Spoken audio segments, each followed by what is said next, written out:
कहानी की शुरुआत होती है ग्रे ट्रेस नाम के एक कार मैकेनिक से, जो अपने गैराज में एक कार को रिपेयर कर रहा होता है। यह कार उसके एक रेगुलर कस्टमर की होती है और आज उसे यह कार अपने कस्टमर को वापस देने जाना था। जब ग्रे गैराज को बंद करके इस कार को उसके मालिक के पास छोड़ने के लिए निकलता है, तभी उसकी वाइफ आशा अपनी एआई ऑटोमेटिक कार में वहां पहुंचती है। आशा के पास जो ऑटोमेटिक कार थी वह काफी ज्यादा एडवांस थी। यह कार बिना स्टीयरिंग व्हील पकड़े इंसान को सिर्फ वॉइस कमांड पर उसकी लोकेशन तक पहुंचा देती थी। लेकिन ग्रे को एआई टेक्नोलॉजी बिल्कुल भी पसंद नहीं थी। उसका मानना था कि ये रोबोटिक मशीनें आगे जाकर इंसानों के लिए बहुत बड़ा खतरा बनेंगी। लेकिन दूसरी तरफ ग्रे की वाइफ आशा एक बहुत ही बड़ी एआई कंपनी में काम करती थी। इन दोनों की सोच में जमीन आसमान का फर्क था, लेकिन फिर भी ये दोनों एक दूसरे से बहुत ज्यादा प्यार करते थे। ग्रे अपनी वाइफ आशा से कहता है, चलो आज मैं तुम्हें किसी से मिलवाता हूँ। मेरा एक रेगुलर कस्टमर है जिसकी कार मैंने ठीक कर ली है और अब मुझे उसे उसकी कार वापस करनी है। आशा पहले तो वहाँ जाने से इनकार करती है, लेकिन ग्रे के बार बार कहने पर वह वहाँ जाने के लिए राजी हो जाती है। मगर ग्रे को यह नहीं पता होता कि आशा को वहाँ ले जाकर वह अपनी जिंदगी की सबसे बड़ी गलती कर रहा है। इसके बाद ये दोनों उसी कस्टमर की कार में बैठकर उसके घर की तरफ निकल पड़ते हैं और आशा की ऑटोमेटिक कार भी उनके पीछे आ रही होती है, ताकि जब ग्रे अपने कस्टमर को उसकी कार उसके हवाले कर दे तो ये दोनों अपनी ऑटोमेटिक कार से घर वापस जा सके। वहाँ पहुंचने पर ग्रे अपनी वाइफ को एक आदमी से मिलवाता है जिसका नाम एरन कीन होता है। तब ग्रे की वाइफ उसे देखकर काफी हैरान रह जाती है, क्योंकि एरन एक बहुत बड़ी टेक कंपनी का मालिक होता है। उसकी कंपनी एआई ऑटोमेटिक टेक्नोलॉजी बनाती थी। यहाँ आशा अपने हस्बैंड ग्रे से कहती है कि तुमने मुझे पहले क्यों नहीं बताया कि तुम मुझे एरन से मिलवाने ला रहे हो। असल में एरन ही ग्रे का रेगुलर कस्टमर होता है, लेकिन यहाँ हम देखते हैं कि एरन का नेचर थोड़ा अजीब सा होता है। उसे यह भी नहीं पता होता कि जब किसी से मिलते हैं तो किस तरीके से मिला जाता है। आशा एरन से कहती है कि वह भी एक एआई टेक कंपनी में काम करती है जो जल्द ही उसकी कंपनी के बराबर पहुंच जाएगी, जिस पर एरन मुस्कुराते हुए कहता है, ऐसा कभी नहीं हो सकता, चलो दिखाता हूँ क्यों। और फिर एरन उन दोनों को अपनी लैब में ले जाता है। वहाँ एरन अपने द्वारा बनाई गई एक स्पेशल चिप दिखाता है जो कि एक एआई यानी आर्टिफिशियल इंटेलिजेंस चिप होती है, और उस चिप का नाम होता है स्टेम। वह बताता है कि यह चिप कुछ भी कर सकती है क्योंकि इसमें बहुत सारी पावर है और इससे तेज दिमाग आज तक किसी ने नहीं बनाया। इस इन्वेंशन को देखने के बाद ग्रे और उसकी वाइफ अपनी इलेक्ट्रिक कार से घर वापस जा रहे होते। कार ऑटोमेटिक मोड पर होती है। आशा और ग्रे गाड़ी की पिछली सीट पर रोमांस में मशरूफ होते हैं, लेकिन तभी अचानक उनकी कार अपने रास्ते से भटकर दूसरे रास्ते पर चलने लगती है। ग्रे नोटिस करता है कि कार वहां नहीं जा रही है जहां उसे जाना चाहिए था। तब ग्रे की वाइफ अपनी कार को वापस घर के रास्ते पर चलने के लिए कहती है, लेकिन कार जवाब देती है कि सिस्टम में कोई खराबी आ गई। ग्रे मैन्युअली कार की ब्रेक दबाकर उसे रोकने की कोशिश करता, लेकिन कार रुकने के बजाय और ज्यादा तेज हो जाती है। ये दोनों कार को रोकने की काफी कोशिश करते हैं, लेकिन कार कंट्रोल में नहीं आती, जिसकी वजह से उनकी कार एक स्पीड ब्रेकर से टकराकर पलट जाती। लकीली इस एक्सीडेंट में दोनों को ज्यादा चोट नहीं आती और वे बच जाते हैं। वे कार से निकलने की कोशिश कर रहे होते हैं कि तभी वहाँ एक दूसरी गाड़ी आकर रुकती है। उस गाड़ी से 4 लोग बाहर आते हैं और वे दोनों को कार से बाहर निकालकर पकड़ लेते हैं। उसी जगह ऊपर से पुलिस ड्रोन कैमरा सब कुछ रिकॉर्ड कर रहा होता है, लेकिन वह उन चारों लोगों को पहचान नहीं पाता। यहाँ ग्रे को लगता है कि शायद ये लोग चोर हैं। वह उनसे कहता है, प्लीज हमें छोड़ दो, बदले में तुम हमारी गाड़ी, पैसे सब कुछ ले सकते हो। लेकिन वे लोग ग्रे की कोई बात नहीं सुनते और उनमें से एक आदमी ग्रे की वाइफ आशा को गोली मार देता है। ये देखकर ग्रे पूरी तरह से सुन्न हो जाता है। उसकी आंखों के सामने उसकी पूरी दुनिया उजड़ जाती है और वह जोर जोर से चीखने लगता है। इसके बाद वे लोग ग्रे को पकड़कर पहले उसे बुरी तरह मारते हैं और फिर ग्रे को भी गर्दन के पीछे गोली मार देते हैं।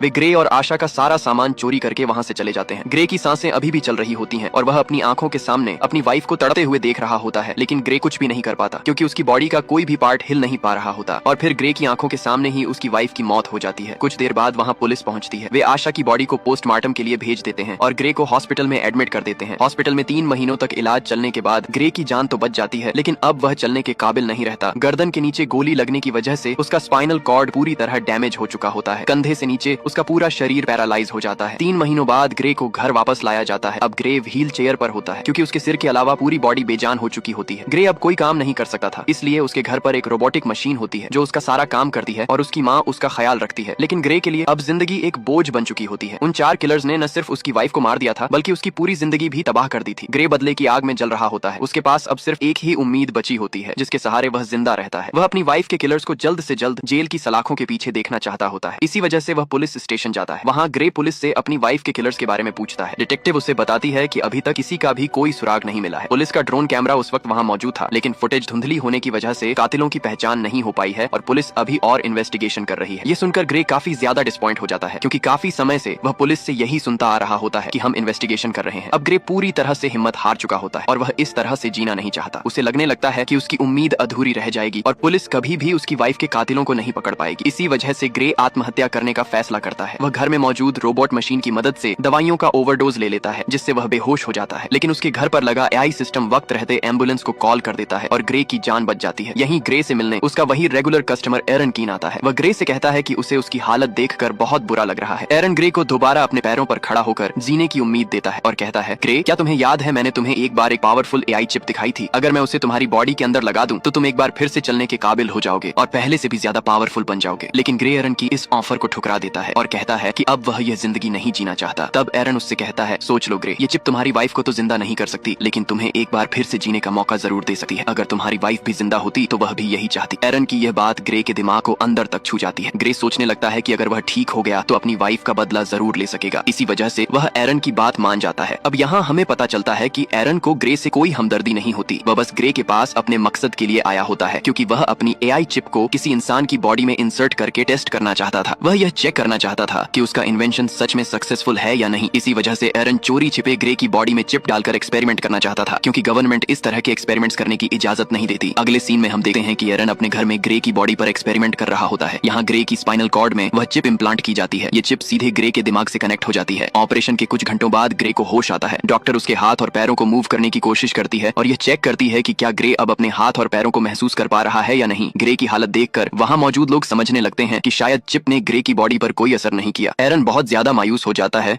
क्योंकि उसे लगता है कि उसके इतने सालों की मेहनत बेकार चली गई। लेकिन तभी अचानक ग्रे अपने हाथों को हिलाने लगता है। ये देखकर सब लोग हैरान रह जाते हैं। अब ग्रे अपने दोनों हाथ मूव कर पा रहा होता है और देखते ही देखते वह अपने दोनों पैरों पर खड़ा हो जाता है। खुद को ठीक होता देखकर ग्रे बहुत ज्यादा खुश हो जाता है। अब वह खुद को पहले से भी ज्यादा पावरफुल फील करने लगता है। एरन भी अपना एक्सपेरिमेंट सक्सेसफुल होता देखकर काफी खुश हो जाता है। इसके बाद एरन ग्रे से एक कॉन्ट्रैक्ट पर साइन करवाता है, जिसमें लिखा होता है कि ग्रे किसी को भी यह नहीं बताएगा कि वह चल सकता है और उसे सबकी नजरों में पैरालाइज्ड बनकर ही रहना होगा। क्योंकि अगर गवर्नमेंट को यह पता चल गया कि ग्रे एआई चिप की मदद से दोबारा चल पा रहा है तो एरन को अरेस्ट कर लिया जाएगा और ग्रे की बॉडी से उस चिप को निकाल लिया जाएगा, क्योंकि किसी इंसान की बॉडी में इस तरह की चिप लगाना इल्लीगल है। इसके बाद ग्रे अपनी व्हील चेयर पर बैठकर घर वापस आ जाता है। घर पहुंचने पर ग्रे को पता चलता है कि उसके लिए डिटेक्टिव की तरफ से एक पैकेज आया है। उस पैकेज में ग्रे की वाइफ की पोस्टमार्टम रिपोर्ट और उसके केस से जुड़ी कुछ जरूरी जानकारी होती है। ग्रे पुलिस ड्रोन से रिकॉर्ड की गई फुटेज देखने लगता है, लेकिन फुटेज काफी धुंधली होती है। इस वजह से ग्रे को किलर्स के बारे में कोई खास जानकारी नहीं मिल पाती। वह मायूसी में शराब पीने लगता है। तभी अचानक उसे एक आवाज सुनाई देती है, क्या तुमने फुटेज में एक चीज नोटिस की? ये आवाज सुनकर ग्रे इधर उधर देखने लगता है, लेकिन उसे वहाँ कोई नजर नहीं आता। ग्रे घबरा कर कहता है, कौन है? सामने आओ। तभी फिर से वही आवाज आती है, शांत हो जाओ ग्रे, मैं तुम्हारे अंदर लगी वही एआई चिप हूँ, वही सिस्टम जो तुम्हारी बॉडी को कंट्रोल कर रहा है। ये सुनकर ग्रे सोचता है कि शायद वह पागल हो गया है। इस पर चिप जवाब देती है, नहीं ग्रे, तुम पागल नहीं हुए हो। ऑपरेशन के दिन से ही मैं तुम्हारे साथ हूँ। तुम जो देख सकते हो मैं भी वही देख सकती हूँ। ग्रे पूछता है, क्या तुम्हें और कोई सुन सकता है? चिप जवाब देती है, नहीं, मुझे सिर्फ तुम ही सुन सकते हो। अब चिप ग्रे की मदद करने लगती है ताकि ड्रोन फुटेज की मदद से ग्रे यह पता लगा सके कि उसकी वाइफ को मारने वाले लोग कौन थे। ग्रे जो कुछ भी देख रहा होता है चिप भी वही सब देख पा रही होती है। चिप ग्रे का ध्यान फुटेज में एक किलर की तरफ दिलाती है और कहती है, देखो ग्रे, इन चारों में से एक की बॉडी पर टैटू बना हुआ है, लेकिन वह टैटू बहुत ज्यादा ब्लर होता है। ग्रे कहता है, ये तो बिल्कुल क्लियर नहीं है, मैं इसे देख नहीं सकता। चिप जवाब देती है, तुम नहीं देख पा रहे हो, लेकिन मैं देख सकती हूँ। मैं इस टैटू की एक क्लियर इमेज बना सकती हूँ, बस तुम एक पेपर और पेंसिल उठा लो। ग्रे के पेपर और पेंसिल उठाते ही चिप ग्रे के हाथों की मदद से बिल्कुल परफेक्ट वही टैटू बना देती है। जब ग्रे उस टैटू को ध्यान से देखता है तो उसे पता चलता है कि यह एक मिलिट्री टैटू है। थोड़ी रिसर्च करने के बाद ग्रे को उस टैटू वाले आदमी के बारे में पूरी जानकारी मिल जाती है। ग्रे हैरान रह जाता है, क्योंकि चिप ने कुछ ही मिनटों में उस कातिल का टैटू और उसका एड्रेस निकाल लिया, जिसे पुलिस महीनों की इन्वेस्टिगेशन के बाद भी नहीं ढूंढ पाई थी। ग्रे बहुत खुश हो जाता है, क्योंकि उसे अपनी वाइफ के किलर्स में से एक किलर का पता चल चुका होता है। वह उसके बारे में पुलिस को इन्फॉर्म करने का सोचता है, लेकिन तभी चिप उसे रोक देती है। चिप ग्रे को याद दिलाती है कि एरन ने उसे यह सब करने से मना किया।